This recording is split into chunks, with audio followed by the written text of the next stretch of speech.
Do you think the fact that there was such bad news from Afghanistan about British loss of life was one of the things which gave a spur to your campaign? Yes, I think so. My opponents tried to use that against me. But, you know, most people agree with me that those 6 soldiers, 5 of them under the age of 21, who came back stiff and cold in boxes from Afghanistan to Yorkshire, soldiers from the Yorkshire Regiment, most people agree with me that they died in vain. The definition of in vain is pointless. And their deaths were, I'm sorry to say, entirely pointless. They have achieved no point.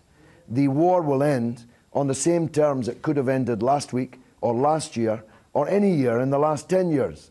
We don't have the blood to spare, and we certainly don't have the treasure to spare in Britain to be going around the world, occupying other people's countries, and having our young men come back in boxes while spending hundreds of billions of pounds on setting fire to other people's countries when we can't keep our own pensioners warm in the wintertime, when we're almost bankrupt.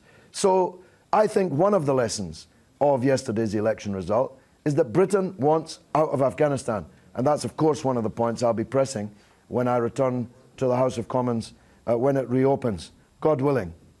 What will you be saying about the fuel crisis, or the potential fuel crisis, the potential tanker strike? Do you support the Unite plans to strike, or do you think that it's unreasonable?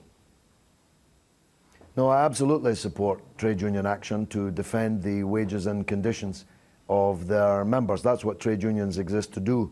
I joined what is now Unite on Christmas Eve 1973, and I'm still a member today in compliance, in good standing.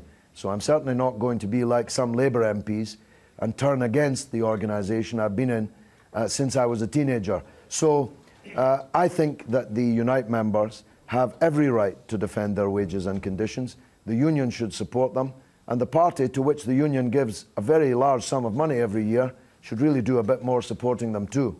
So what about your constituents? Should they be filling up their cars, putting a bit of petrol to one side, or not?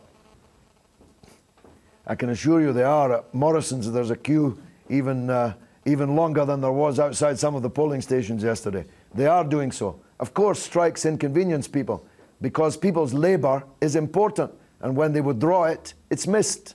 Otherwise, there would be no point in them doing the job. But the people who should be blamed are the 3 main parties who all believe that austerity is the way, and that working people and poor people should pay the price for the crimes and mistakes of rich and powerful people.